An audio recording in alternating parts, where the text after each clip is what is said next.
All in Sports Network. We love sports.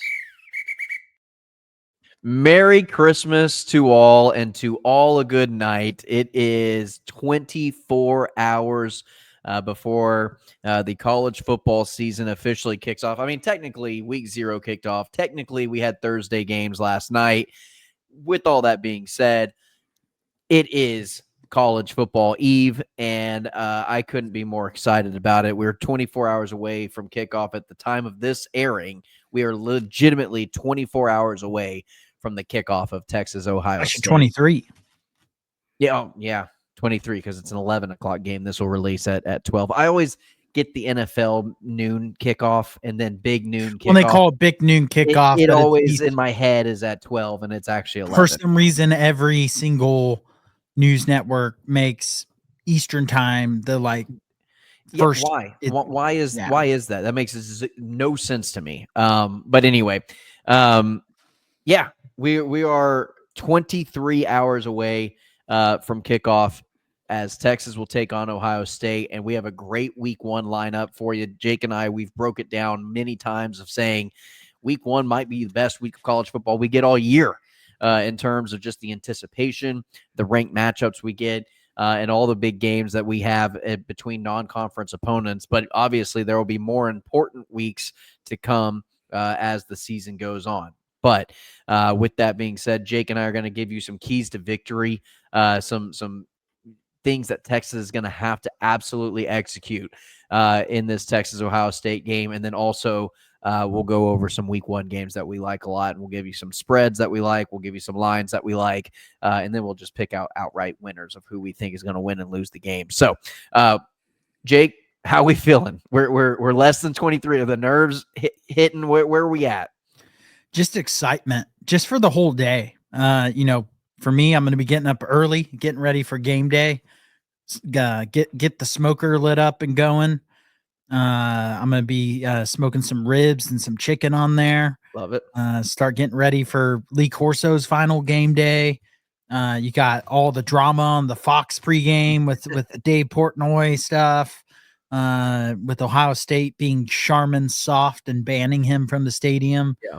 And so you got a lot of storylines to start the day, and then I think just a great lineup of games as well. So I'm nervous for the Texas Ohio State game, mainly just because I'm nervous to just see what this it's a new era of Texas football, as far as we're moved on from the Quinn era. We're now on to Arch, which is really exciting, but also for me, being an offensive line guy, I'm really anxious. I'd say the thing I'm most nervous about is I need to see this offensive line play and figure out if it's going to be really bumpy to start the year, or if they're just going to be ready to go, week 1 right away. Yeah. I mean, hey, it's the first year in 3 years that going into the season, Quinn Ewers is not your QB1, and it's a long time. And I know we're all excited for Arch. We all have big expectations for Arch. We all believe that he is going to be, everything that we hope that he is going to be. But I mean, I was talking to somebody today. I had, dance practice with my girls and stuff. And so I took them, and I was talking to one of the other dads there, and he was like, "You excited for the games?" I was like, here's the best part about it. At the end of the day, I can zoom out and say, win or lose, Texas' season is not over after this game. It's not a conference game. It doesn't determine how well you're going to do in the SEC. It's not going to determine even how good you're going to do throughout the rest of the regular season. It really is just a great litmus test as to where this team lines up to the defending national champions. And if we're going to, being on the road is another factor of being at Ohio State, just another one of those measuring stick opponents that I'm just eager to kind of see how this team comes out and plays. Is it going to be the defense that looks really, really sharp and looks really good? Is the offense going to have some of the bumps and bruises that I'm kind of expecting along the way? Or is it going to be the offense comes out looking much smoother than I thought, and we're pleasantly surprised? And I'm like, man, I can't believe Texas put up 30-plus points on Ohio State. That's insane. I would have never predicted that in a million years. It's just all of those unknowns and is just like driving me a little crazy right now. And I'm just ready for kickoff. I'm just ready to sit down. Well, I don't think I'll be sitting down. I'll probably be pacing. I'm ready to start pacing my living room floor. Yeah, I'm ready to see is CJ Baxter, his first carry. What's it look like? Does he look a little hesitant? Maybe. Man, the Texas account posted, I think on Tuesday, 4 days out, and they posted CJ Baxter highlights, and I was like, oh, we're so back, baby. We are Yeah. so back. I saw CJ Baxter just running through guys, and I was Uh, just like, oh, I'm ready. on Saturday, you got to post that Anthony Hill day, days until you get Yeah. since you got the 0 Yeah. now. Yeah. But yeah, I'm excited to see the defense. I'm excited to see, can the run defense be maybe even better looking than last year? Because with just I think they have more depth at D tackle. I think the linebacker room can only be better just when you consider they return everyone and have some depth there. I'm excited to see I'm excited to see a lot of guys on defense and just kind of see also can they keep Jeremiah Smith relatively quiet again. That's I think something a lot of people are taking for granted just because Texas did it last year.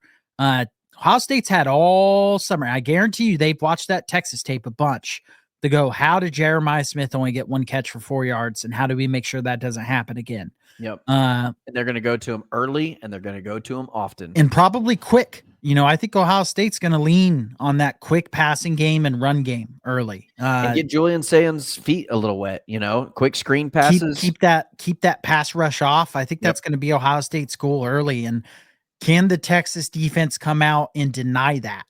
You can't let them move up nickel and dime it up and down the field because Ohio State will be fine with that because I don't think whoever wins this needs that many points. And then, just for me, I said it earlier, but I want to see can Texas run the ball effectively against a very talented team because last year they struggled in those games running the football. Even in the Michigan game, they ran the ball effectively enough, but not great. Texas has this stat out there when they're at 3 yards per carry or under. They have not a good record at all in the Steve Sarkisian era. When they're at 4 yards per carry or over, they have a very, very good record. So can they kind of be at that magical 4 yards per carry or more? They are. I think they win this game. But because I will say, as much as I've talked about my concerns with this offensive line, I think this should be a better running football team because I think Neto is a better run blocker than Hayden Connor. I think Cole Hudson is a better run blocker than Jake Majors. I think DJ Campbell's only going to be better. I mean, obviously Gooseby is not as good as Banks and he's banged up apparently. So we don't, I'm anxious to see can he play the whole game. And then what does Brandon Baker look like? What are his strengths? What is Brandon Baker? What is he? Yeah. But if you get the run game going, that will help the offensive line so much in pass pro because if they just have to predictably pass it, I'm very concerned about the pass pro in this game because you're replacing 4 guys. I know Hudson's been a starter, but being at center is very different. Neto, the pass blocking is the biggest knock on him. Brandon Baker's a true sophomore starting right tackle, first start, and it's on the road at Ohio State. And then Gooseby is banged up. Is he good enough? I don't really know what the injury is. I haven't seen any reports out there what it is. I heard a rumor is a finger. If that's the case, I'm not as worried, but I'm anxious to see this offensive line play and see if they can hopefully do better than I'm expecting because I expect them to be the weak link in this game. I'm also very curious how the chess match between veteran Caleb Downs is going to be against the incoming first-year starter Arch Manning. What is that going to look like? What chess match defensively and offensively, whether that be audibles, change at the line of scrimmage? I think Caleb Downs is kind of the quarterback of that defense in terms of the communication in the secondary and getting everybody in the right position. Can Arch Manning counter that? And can he counter that with the atmosphere that they're going to be facing at Ohio State and the noise and the sound and all that? And so that's where I think a lot of communication on the offensive side of the ball, how difficult is that going to be? And then going up against a veteran-led defense like a guy like Caleb Downs, I think that's going to be a huge difference maker in this game and in terms of the success offensively or not. Yeah, and also, what does Ohio State look like this year? Matt Patricia is the defensive coordinator. It's no longer Jim Knowles. Chip Kelly is no longer the offensive coordinator. They have a first-time play caller calling plays on the offensive end. What does that look like? Texas has the advantage as far as continuity on their staff going into this game. But Ohio State has the advantage of the unknown. I don't think Matt Patricia is as good as Jim Knowles, but he's a lot of really good talent to work with. And where does he have Caleb Downs? Does he have him playing in the box?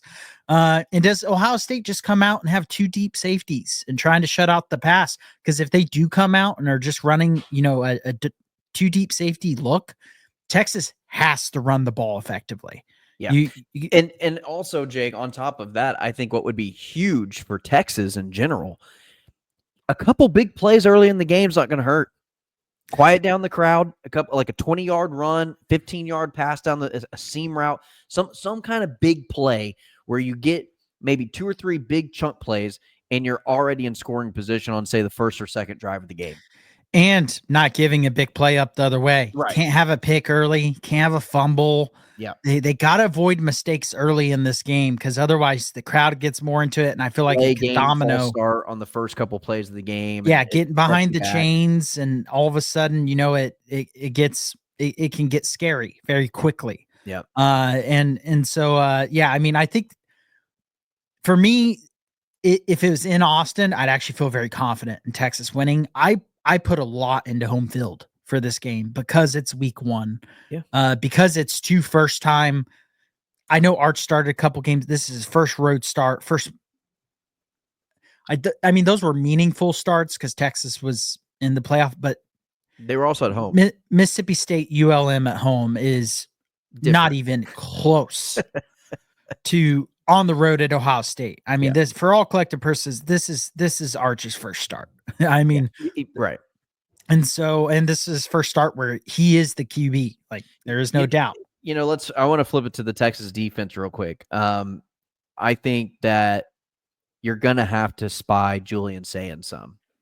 He has the ability to run. He whether it may not be like just down the field scrambling, but extending the pocket, making plays, very similar in my opinion to kind of a Sam Leavitt. I think he has the ability to just kind of move around in the pocket, extend pockets, extend plays, and he's not just a standstill guy. And so I think maybe not a spy, but at least having contain on the quarterback. Yeah, I'll be honest. I don't see him as a Sam Leavitt at all. I just don't see that quickness in him. I don't think he can scramble around like Leavitt did. I do think he can move around in the pocket. I don't think he's as good of a scrambler as Will Howard. Even I think he'll be much more. I wouldn't go that far. I think Will Howard is definitely a better runner with the football in his hand. I think the defensive tackle's job, unless it's 3rd and long, will be to not allow a big rushing lane up the middle. That'll be the main thing. But I'm not as worried about that. What I want to see is get Ohio State behind the chains. Make them be if you're in throwing situations, the amount of pass rush packages that Texas can throw out there and confusion they can cause the quarterback will be great. The first down success for Ohio State's offense or for Texas defense on the flip side, I think could very much determine how this game goes. And same on the other side of the ball. I think early down success for both of these teams when you have young signal callers at quarterback is going to decide the game. And then I just think big plays. Big plays is what decided that playoff game. You had the strip fumble at the end, though that was 4th down. So I don't know how much that being a fumble for a TD really mattered. Just mattered in stupid A&M and OU fans being able to go, they doubled you up. But the screen pass was the difference in the game. And all it takes is that one play lapse and an 80-yard touchdown, and that can flip the game on its head. And so I think big plays and early down success are probably my 2 biggest keys to this game, because early down success it's kind of a cop out because it ropes in not getting penalties. It kind of ropes in communication, kind of ropes in kind of everything we've talked about. Yeah. And Jake, we've talked about Jeremiah Smith. Carnell Tate is just as big of a threat on the outside. So it's not just trying to shut down Smith. Tate is also a big time player on the outside. You also got a Brandon Enos, who I think is also going to, play a lot in the slot and move him around. But the position group that I'm really looking at for Ohio State's offense, that's a complete unknown, is running back. They lose Travion Henderson. They lose Quinshon Judkins. They had a transfer come in, I think, from West Virginia or Cal. West Virginia. West Virginia, CJ Donaldson. He's a senior this year. After Donaldson as a senior, they've got sophomore, freshman, freshman. One of those being James Simon, who I really liked in recruiting. I really wanted Texas to get him. James Simon is at Texas. I think you're talking about James Peoples. James Simon is at Texas. I feel like I got this right. I'll double check. Look it up, because their roster, it's Sam Dixon, Bo Jackson, Stanley Jackson Jr., James Peoples, Anthony Rogers, Isaiah West. Yeah, no, you're right. Yeah, James Peoples is who I'm thinking of. But yeah, I'm curious to see, because one thing I think we know for sure is they are not Quinshon Judkins and Travion Henderson. Correct. And so but at the same time, we got to see, we've talked about that. We think these D tackles are going to be good and with the depth they have. But now you got to see it. This is going to be a very much new look at D tackle, and can these guys show up and help plug the run? And it's really not going to matter if run free. It's not going to matter if their offensive line is manhandling you and just pushing you back and driving you back, and they're getting 5 yards without being touched. Yeah, if they're getting 4 or 5 yards a carry, it could be a long day for Texas. Yeah. If Texas isn't running the ball well and Ohio State is having success and getting in 2nd and 5, 2nd and 6, and then 3rd and short consistently, that 3rd down rate is always important. But I think average 3rd down and distance will be really big in this game, which kind of plays into the early down success that will determine your 3rd down and distance. But I feel pretty confident the defense, but at the same time, I will say, Julian Saban's still a 5-star talent, very talented quarterback. I watched his spring game tape. He had some very good throws. He also had some shaky moments, but he had multiple throws that were very impressive. He has a lightning quick release. Mm-hmm. I will say his release is a little low, and I hope that Texas can get some batted balls, because he's not as big as Will Howard. He's not as tall as Will Howard. He's listed at 6'1", and I think that's a very generous 6'1", and he releases the ball quick but low. And so I hope Texas can maybe get some batted balls in this game. But this is the best wide receiver core Texas is going to play all year, because this is the best wide receiver core in the country, in my opinion. And agreed. All Saiyan has to do is deliver the ball. And we both think quick passes, short passes, quick passing game, get it in the receivers' hands quickly and in space, and let them do the work. Yeah, which is going to test Texas's corners early. You feel like you can trust Manny Muhammad. You feel like you can trust Jalen Gilbo and Kobe Black. And that's their performances in this game could decide it. Because you got to, if they're going to do quick passes, you have to shut that down to make them have to sit in the pocket a little longer. So Colin Simmons, so Ethan Burke, Colton Vasek, Trey Moore, Brad Spence, all these pass rushers have a chance to get to the quarterback, to get sacks, to get a strip sack fumble. And for the defense, I think if the defense can make a game-changing play, whether it be a turnover and Texas gets the ball in the red zone, or a defensive touchdown, I think that could flip the game. And I will say this, because this is a weird thing to be excited about, and I hope this doesn't bite me in the ass. I'm excited to see Jack Baumeister punt it, because we know they're going to punt in this game. Yeah, just being realistic. And so I'm excited to see if maybe field position plays a big role in this game. And a lot of Texas fans who haven't thought about it as much as us or some others will go, oh, wow, that's a big difference from last year, when they're starting with the ball deep inside their own territory a few times. Yeah. No, I agree, Jake. Weather-wise, 66 degrees, partly cloudy, going to be beautiful, going to be perfect weather for football, really across the country. I was about to say across the country. This is incredible. In Austin, it's going to be low 80s. Yeah, it's been 70s here in Kansas City. kind of chilly in the mornings almost, and we're in August. Yeah. Like South Carolina or sorry, Clemson LSU, everyone's like that game's going to be blistering. It's going to be like 79, 80 degrees or something like that. Not even high humidity. Yeah. Perfect weather for just about everybody across the country. So just a perfect weekend for college Incredible football. week 1 slate, and the good Lord above has blessed us with just the best imaginable weather. A lot of the time Florida's dealing with like hurricane season or something, and we've got to have some games rescheduled or moved around or whatever the case is. And so now it's like we have a week where the entire country is experiencing just gorgeous weather. Every game I turn it to, it's going to be the exact same weather. And I'm just like, oh, this is awesome. Is this college football 26 and we forgot to change the settings? Yeah, right. All right, Jake. So we're going to give predictions to this game at the end of the show. So let's go through week 1. Let's give some of the games that we really like for week 1. We'll go kind of chronological order. Obviously, the Thursday games have already been played. Friday night games later on tonight. But let's start off on Saturday. And really, I mean, obviously, Texas is one of the first games on Saturday.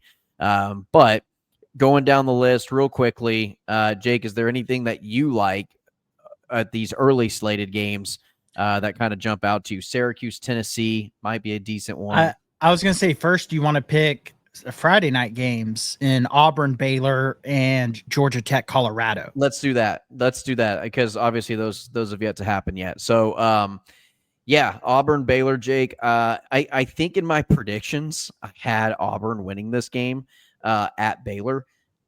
If they go 3 quarterbacks and are for real about they just don't know who their quarterback is, I have Baylor winning this game. If that was smoke and mirrors and Auburn has a good idea and they're going to go Jackson Arnold for the majority of this game and stick with them, I'm going to take Auburn to win this game. Yeah, I'm going to take Auburn to win this game just because I think they're going to win at the line of scrimmage. There's been a lot of talk about quarterback, and I've talked about it a little bit during our SEC previews, being high on Auburn, then kind of low. They're so talented everywhere else that I think that will propel them in this game. 2.5 point favorites. Yeah, I like them to cover. I think I like the under. I think there's going to be a lot of running the football in this game, especially from Auburn. 57.5 is a pretty big number. So I like Auburn in this game, and I like the under. I think Auburn's going to – I don't even think they're going to throw it that much. I think they're going to run the ball, and I think Baylor's going to have a hard time stopping it. Yep. Yeah, I think Auburn wins by 4 points. I'm going to say 26-22, something weird. Give me a little funkiness on a Friday night. All right. Georgia Tech, Colorado. Georgia Tech, 4.5 point favorites on the road against Colorado. Over-under is sitting at 52.5. But yeah, in Boulder, Colorado, I think Georgia Tech is just the much more established team. I think that they have a roster that has played together. They've got an experienced quarterback. They're not dealing with a bunch of transfers. I think this Georgia Tech team is just ready to go. And they've played together. They're going to pick up right where they left off at the end of last season. And Colorado, it might take Colorado a little bit of time to kind of figure out who they are and even who their quarterback's going to be. I think it's going to start off being Caden Salter for the transfer from Liberty with his injury history and his inconsistency. And then they've got the 5-star freshman quarterback right behind him waiting to play. I could very, very well see Dion making the move a couple weeks in. Yeah, I'll be betting both of these games, by the way. I'll be betting Georgia Tech to cover. I got to stick with my gut on this Georgia Tech team. I think this will be a game that is decided by Georgia Tech dominating the line of scrimmage. I love Georgia Tech in this game. I like them big. I might even push that spread up a little on my bet. Might go like 6.5 because I think Georgia Tech wins this game by 10 points plus. And part of that is the unknown of Colorado, which is a little scary just because I don't know what to expect from this year, but I'm high on Georgia Tech and I'm going to stick with my gut on that. The over under, I'm probably not going to touch. 52.5, I feel is like kind of the perfect number. I feel like that one will come down to the wire on whether it goes over or under. Yeah. Jake, next game I want to talk about, and we don't have to spend a lot of time on it. We obviously don't know really too much about these two teams. I just find it an interesting matchup. And I'm really more so curious about the spread and how you feel about it, because I know where I'm going with it. Toledo at Kentucky. Kentucky 9.5-point favorites. I think I'm choosing Toledo to cover that spread. I will be going with Toledo money line in this I game. like it. I like it. I have Toledo in the playoff. I think this is one of those games where the committee will go, well, they beat an SEC team. It wasn't a good SEC team, but they beat an SEC team on the road. And so I think this will be probably one of the more talked about upsets in week one, just because Toledo's in that conversation for a GG5 playoff team. I have them in it, as I put in the episode yesterday. If you haven't watched it, go watch it, subscribe, like, all the things. But yeah, I like Toledo to win this game outright, and I will be betting their money line. Jake, Alabama, Florida State. Alabama as road favorites, 13.5-point favorites, and I think they're going to blow the doors off of this Florida State team. I think Alabama, the guys who stayed through last year and have stayed through the transition of Saban and Pete DeBoer, are going to be playing for their coach. I think this team is really going to be rallying around Pete DeBoer, and I think Pete DeBoer is a great coach. My opinion of him has not changed since he took Washington to a national championship, and so I think he's going to really have this Bama team firing on all cylinders. I think Simpson, the quarterback, is ready to go. I think they're going to have a much better passing game than they had last year. I think they've got a better thrower of the football. He's not as electric. He's not going to make as many highlight plays as a Jalen Milroe, but I do think he's going to run the offense better. And I think he's going to run it the way Pete DeBoer, very similar to maybe a Michael Penix. I think that's kind of where we're going to go in terms of where this offense is going to be operating at on that level. I think Bama's a really good team this year. I think they'd blow the doors off of Florida State. Yeah, everyone being so down on Pete DeBoer is psycho talk. They went 9-3 last year, and he just went to a national championship game 2 years ago with Washington. And he had Washington good multiple years in a row. And Alabama was a couple points away from being in the playoffs last year. They beat Georgia. It's just crazy talk with how people are treating Pete DeBoer just because he followed up Nick Saban. And he lost to Vanderbilt. That was his biggest. That was the big bad loss, but Oklahoma wasn't a great one either. But yeah, it's a better loss than Vanderbilt. The OU game was a worse loss than Vanderbilt, especially just performance wise. That was shameful. But yeah, I love Alabama to cover this game by a lot. I'll be picking them to cover. I also like the over in this game, 50.5. I think Alabama's going to put up 30 to 40 points. You only got to have Florida State put up a little at that point. Yeah. So I'll probably be making a couple bets on this game and Alabama winning and covering, and then the over as well. I think Bama wins by like 30 points. I think it's going to be a demolishing of Florida State. In fact, they might fire the coach right then after the game. All right, next game, Jake, we want to talk about. I have a fun cover just real quick. Yeah, throw it in the there. Same time slot. Yeah. I like South Dakota to cover Iowa State. 14.5 points. Iowa State, South Dakota, really good FCS team. You have Iowa State coming back from Dublin, a big win. It feels like every year Iowa State has a scare against an FCS team, even if they end up with 9 or 10 wins. Just a sneaky little cover to throw out there. My cover of the week, if you will. I like South Dakota to cover at Ames. I like the cover of the week, Jake. I like that. All right, Jake, let's go ahead and get to the 6:30 time slot. Number 9, LSU taking on number 4, Clemson. At Clemson, going to be beautiful weather, partly cloudy, 74 degrees. Clemson, 3.5-point favorites at home. And you got Garrett Nussmeier. You've got the number 1 transfer class coming into town against a team that historically does not like transfers, does not accept transfers, won't dabble in the transfer portal, although Clemson did a little bit more dabbling with Dabo this year. But yeah, I like Clemson this year, Jake. They're one of my favorite teams this year. I have them winning this game strictly because it is at Clemson. If it was at LSU, I probably would flip it the other way and take LSU in a close one. I think this one's still going to be close. In fact, this might be the best game of the week. I know Texas, Ohio State's right there, but I think this is going to be like the closest, most evenly matched game that we get in week 1. I think this will be the most fun game of the week because I think there's going to be a lot of points scored in this game. You have probably the 2 best quarterbacks as far as returning in proven quantities go in the country. Sure. Yeah. And so I 57.5, one of the highest over-unders in this week. I love the over. I like Clemson to cover. But at the same time, I mean, this is a tough game to pick. That 3.5 is a really good line. I think, because I do think LSU is going to play well, because it's such a, whenever a team like an LSU has this storyline of struggling week 1s, sure, but then they play a top dog opponent, feels like that's when they show up their best. And they brought in a ton of transfer portal talent. Defense. They get Harold Perkins is coming back healthy. Yeah. Do they use them correctly? We'll see. We don't know. But they've supposedly brought in the right staff on defense. And so but at the same time, I think LSU's defense won't be in form until middle of the season. Yeah. And I love Cade Klubnik to dice them up week 1. That's why I like the over. But at the same time, I don't think Clemson's weakness is, I think they're going to be a really good run stop defense, but I think Nussmeier is going to have a really good game in the air. I think this is going to be a quarterback show, and that's going to make it kind of the most talked about game, because I think Ohio State, Texas is going to end up being lower scoring. But I do like Clemson in this game.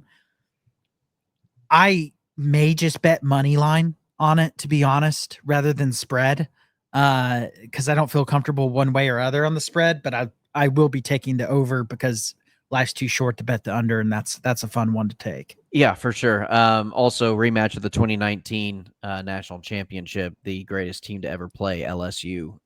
Joe Burrow led LSU team beating Trevor Lawrence's led Clemson team. All right. Next on the docket, going down the list here, I think let's go ahead. Do what? Yeah, Miami. Go ahead.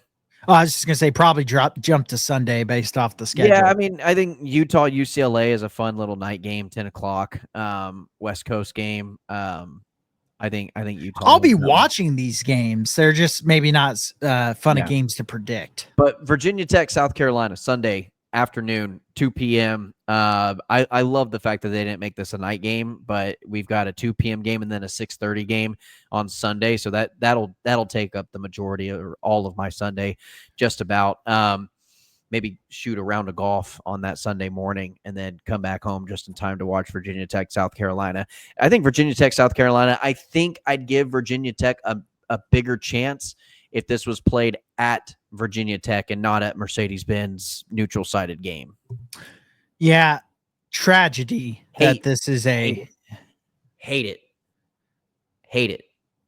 If I could, I would choose Notre Dame, Miami to be the neutral site game if I was going to pick one of these. Hate it. Because South Carolina and Virginia Tech, 2 of the best entrances in football. Some of the best home fields, and they have a solo standing game on Sunday afternoon where no other game is going on, and you miss the opportunity for either Metallica Enter Sandman entrance or the Stagecoach with the Gamecock riding on it. Sandstorm is just, I mean, I don't get it, Jake. I hate it. I hate it. Did I say that I hate it? Did I mention that I hate Not the enough. neutral site? I hate it. Hate the neutral site on this game. Hate it. But I like South Carolina to win this one. Yeah, I like Virginia Tech's one of those programs that I keep waiting for them to be just good. Have a good year. I need a 10-win season out of Virginia Tech. You feel like they should consistently be an 8 to 10 win team, and they just haven't gotten to that point. They should be a team like TCU that just every 2 to 3 years they have a 10-win team. I think they should be a little better than a TCU, to be honest. There's just a little more history with them. TCU is the national championship appearance, but growing up, Virginia Tech was always in the top 20, top 15, and they just haven't been able to figure it out. I like South Carolina in this game. I think they're going to win pretty big, honestly. Kind of cool. Shane Beamer going against his dad's old team. Yeah, that's the funnest part of the story of this game. I'll be taking South Carolina to cover. I don't know if I'll really touch that over under. I just don't know what to expect from Virginia Tech. Yeah, and I don't know what But to expect out of South Carolina's defense. yeah, but I like South Carolina to cover in this game. I think they'll win by a couple touchdowns. Yeah, I agree. I think they take care of business pretty easily. I mean, I think Virginia Tech will have a decent game plan for them, but I think South Carolina ultimately will win by 2 possessions. All right, Jake, well, I want to go over 2 more games, then we'll go into Texas, Ohio State for our final predictions there. Notre Dame, Miami, number 6 versus number 10. This is the third top 10 matchup we have in week 1. This will be on Sunday night at 6:30 in Miami. At Hard Rock Stadium, 82 degrees, probably going to be a little bit humid, but Notre Dame on the road as 2.5-point favorites going into this one. And I'm not a believer in Carson Beck. I'm not a believer in the Miami Hurricanes defense. I don't think that they've improved over one offseason enough to deal with what Notre Dame is going to do to them offensively, which is just run it and pound it down their throat. They could throw the ball 5 times this game, Notre Dame, and still win by 2 touchdowns. I just think that they're going to dominate time of possession. I don't think Miami is going to have the ball very often. I think Carson Beck might have a handful of possessions. I think half of those go 3 and out. Yeah, I like I think this is just a terrible matchup for Miami. I think it's bad. I just think I don't even think Miami's going to be a bad team this year. I mean, I predicted them with like 9 wins or something like that. And I don't think Notre Dame's going to blow this game away. I just think that they are just going to dominate time of possession. Yeah, I just see Jeremiah Love getting 2 to 3 big runs that are the difference in this game. I think Notre Dame's defense is going to be able to get enough stops. And like you said, I just don't trust that Miami's turned around their defense enough. I love the spread. I love Notre Dame to cover the spread. So I'll be taking Notre Dame to cover. Probably won't touch the over under 49.5 seems about perfect. If I was going to bet it, I'd probably bet the under, but I hate betting unders because that's it's just not fun. It's not fun, but you're also just nervous the entire time, no matter what, even if it's like a final game field goal. I've bet the under, I think twice in football. And each time there was some stupid last play, pointless touchdown that ruined it, and I just was like, never again. Or it goes to overtime, and then I never want to be mad that a game goes to overtime. It's not a world I want to live in. And it's like 26-26, and you're looking at a 55 point over under, and you're like, we're so close, and then it goes to overtime. You're like, great.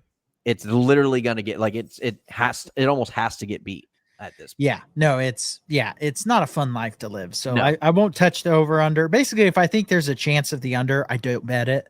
But yeah, I like Notre Dame to cover as well. All right. On Monday night, Jake, we've got Sunday football, we've got Sunday night football, and now we've got Monday night football. I think this is a fun game. I think this is a really fun game, especially on Labor Day. TCU at Chapel Hill in North Carolina, Bill Belichick's first game as a Tar Heel head coach. This one I'm actually pretty excited for, and I think North Carolina should take care of business. However, Jake, I think this is going to be my little consider it an upset. I think TCU comes out and wins this game. TCU's 3-point favorites, which is surprising to me. I will be. We finally differ on one. I'll be betting North Carolina money line. I think there's really good value in that. I'm not a big Sonny Dykes believer. And I may, the funny thing is I may have actually picked TCU to win this game on my predictions. I have it on paper because I'm an old man. Yeah. I have North Carolina winning this game on paper. I have them winning on my betting slip. So you have North Carolina losing on paper. Yes. And winning. Winning on my betting slip. Okay. I just I think this will be a fun game too. Like I see this being fun. There's a reason the over under is high at 56.5, but at the same time, I feel like North Carolina should have a good defense just, with Bill Belichick and Steve Belichick kind of running the defense. Yeah. So many unknowns in this game. I'm just betting this for the fun of it. I'm going to bet like $2 on it. I'm going to take North Carolina money line. I'm going to take them to win. All right, Jake, the granddaddy of them all. Number 1, Texas taking on Ohio State on the road. Ohio State favorites over the number 1 team in the country, 2.5-point spread, and a 47.5 over under on this one. We talked about this game at exhaustion to begin this episode. What Texas needs to do, what we think Texas can do, what Ohio State's going to do. I think that there is going to come a point in this game where Texas has to score, whether it be at the end of the first half, into the game, to either take the lead or to tie this game up. And it's going to come down to a crucial drive at one of those moments. And I think Ohio State's defense is just going to make a play and make a stop. Very similar to how the playoff game went. I don't think it results in a scoop and score touchdown to double us up. But I do think that it's going to be, a big play from their defense to hold them either on a 4th down stop, something along those lines that ends this game, or we go back on it and just man, that was a huge play that really changed the whole game. If Texas could have converted that or made that, then we're looking at a Texas win. I think it's going to be very close. I think both teams are going to come out of this where everyone's like, yeah, Texas might be the number 1 team. Ohio State probably is the number 1 team, but I don't think Texas is much further down than the number 3 team in the country. Yeah, I think the 2.5-point spread is right. I think Ohio State wins this game by 3 or 4 points. And I think it'll be like you said, the defense it'll be a big sack or something, strip fumble that's not a touchdown. I worry about the offensive line and pass pro, and I think there'll be a drive where they're going to have to throw the ball, and they're going to have to either score to tie it or take the lead. And I think that'll be a bad situation for the Texas offensive line. And I mean, Ohio State has arguably the 2 best players in the country, and Jeremiah Smith and Caleb Downs, and they're playing at home. It's banner night for them. Both of our teams play the reigning champions. Yeah. By the way, between the Cowboys and the Longhorns. That's a good point. Between on the road, both of them. So, yeah. Banner night for both of them. Yeah. But yeah, I very much see several worlds where Texas wins this game without a doubt. The unknown of the offensive line. The fact it's on the road. If this game was in Austin, I would pick Texas to win 100%. I think you're right. You're right. The home field advantage is what swings it for me. And I'm not trying to be a downer. I think Texas is going to be a very good football team this year. I think this game will make them a lot better. And it'll give them some drive going into these kind of cupcake games that are coming up. But yeah, I'm picking Ohio State to win, but it's not because I'm down on Texas. It's just, I think with how young these teams are, the home field advantage is just such a big deal. And it's such a crapshoot. We just don't know. There's so much unknown with both teams. I mean, you're just playing it out on paper, and you're playing with a bunch of names that you haven't seen play football. Yep. At least on one side of the ball.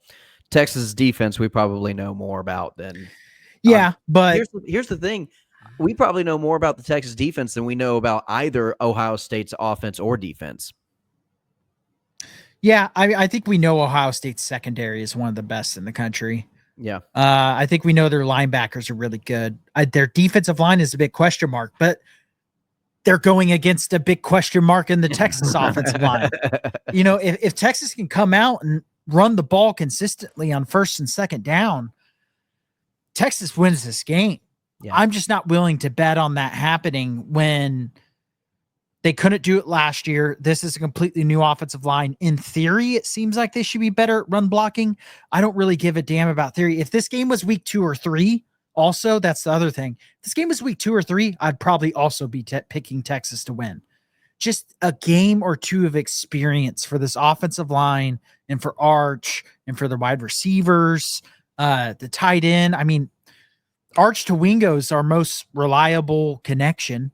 Or maybe Arch to Moore. But other than that, Emmett Mosley's out. It's going to be Parker Livingston, which it might have been even if Mosley was healthy. Jack Andres is a transfer portal guy. And so there's just so much unknown on the Texas offense going against what I can't see Ohio State not being a top 10 defense by the end of the year. And so if this was game 2 or 3, I'd also probably be taking Texas to win a close one. But it being week 1, it being on the road, I think those 2 factors are what put Ohio State over the edge. All right, Jake, that's going to do it for today's episode. That is Jake Jimerson. I'm Tanner Carlson. Please like, share, and subscribe to the channel, and we will have an immediate reaction in less than 24 hours after this game is completed. We will give you our live reaction to the game, and we will then be watching the rest of college football all day long, just sitting on our butts Sunday through Monday because it's Labor Day weekend. I don't plan on getting off the couch very often. And if at all, maybe to make my queso. I'm going to make some queso. I'm going to be checking my smoker. That's about it. I'm going to be making some queso, getting up to go to the kitchen to grab another beer, grab another plate of chips and queso, and then to sit my butt right back down on the couch and watch college football for the rest of the day. All right, that's going to do it. Please like, share, and subscribe. Trying to get to 800 subscribers. We can still do it in less than 24 hours. So go ahead, spread the word. Please do it. And we'll see you on Saturday after the game. As always, ladies and gentlemen, hook 'em. All in Sports Network. We love sports.